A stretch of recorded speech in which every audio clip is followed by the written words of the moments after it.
سے ہوتا ہے بندے کو تعریفیں اچھی لگتی ہیں، لوگ مجھے اچھا سمجھیں، میری تعریفیں ہوں، مجھے پہچانا جائے.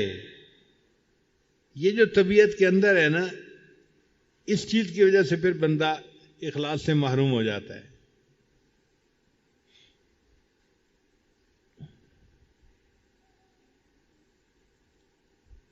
اگر لوگوں کی تعریفوں کی نیت آ گئی تو عمل گیا، چلا گیا.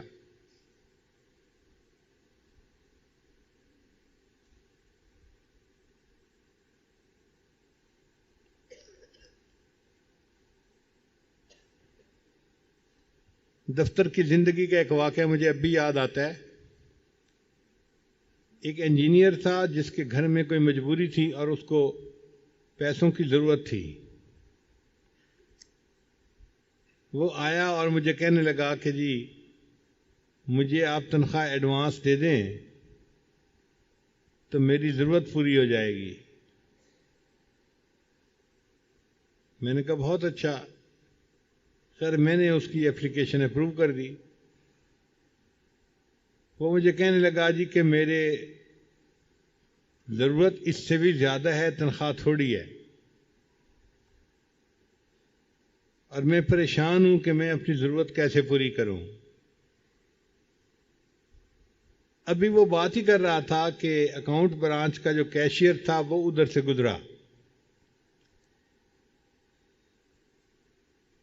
تو وہ میرے پاس آیا اور اس نے اس بندے کو دیکھ کے کہا تمہارا ایک بل میرے پاس ہے تو آ جانا اور اس کے پیسے لے لینا.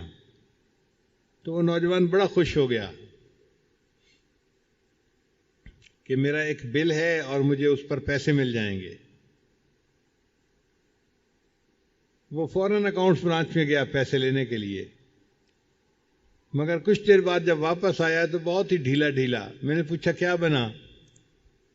کہنے لگا حضرت وہ بل تو تھا لیکن اس کے پیسے پہلے مل چکے تھے، اس کے اوپر پیڈ آف کی مہر لگی ہوئی تھی.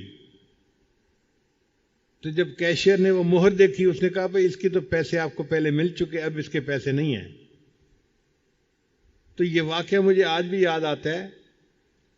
ہم اگر عمل کرتے ہوئے دل میں یہ نیت کرتے ہیں کہ لوگ تعریفیں کریں تو کسی ایک بندے نے بھی کہہ دیا نا جی بیان بڑا اچھا تھا جی، اجتماع میں تو بڑے لوگ آئے جی،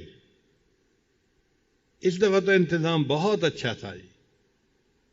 اور اگر ہماری نیت میں بھی کوئی اسی قسم کی چیز تھی تو یہ ایک فکرہ اس کے بولنے پر ہمارے عمل پر پیڈ آف کی مہر لگ جائے گی. اللہ فرمائیں گے اس کو اس کا اجر مل چکا، اللہ کے پاس اس کا اجر کوئی نہیں ہوگا. تو ہر وقت دل میں ڈر رہے کہ کوئی تھوڑی سی بھی نیت ایسی نہ ہو کہ جس کی وجہ سے اتنی مشقت کے ساتھ ہم عمل کرتے ہیں اور اس کے اوپر پیڈ آف کی مہر لگ جائے اور قیامت کے دن پھر ہمیں اس پر کچھ نہیں ملے گا. اس لیے جو کریں خالص اللہ کی رضا کے لیے کریں، اور اگر نیت میں کچھ تبدیلی ہے تو پھر بار بار توبہ کر کے نیت کو ٹھیک کریں اور اللہ سے دعا مانگیں کہ اللہ ہمارے اس عمل کو قبول فرما دے اور ہمیں اپنے مخلصین بندوں میں شامل فرما دے. حدیث مبارکہ ہے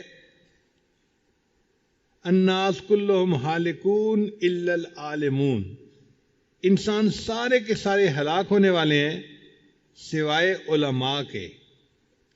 والعالمون کلہم ہالکون الا العاملون، اور علم والے سارے کے سارے ہلاک ہونے والے ہیں سوائے ان کے جو عمل کرنے والے ہیں. والعاملون کلہم ہالکون الا المخلصون، اور جو عمل کرنے والے ہیں وہ سارے کے سارے ہلاک ہونے والے ہیں سوائے ان کے جو مخلص ہیں.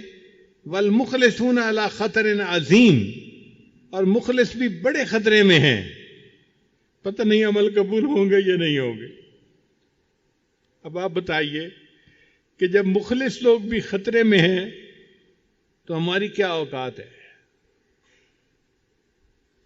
اور واقعی یہ بات سچ ہے. اس لیے اللہ کے محبوب صلی اللہ علیہ وسلم نے فرمایا جو بندہ بھی جنت میں جائے گا وہ اللہ کی رحمت سے جنت میں جائے گا، عملوں کی وجہ سے نہیں جائے گا۔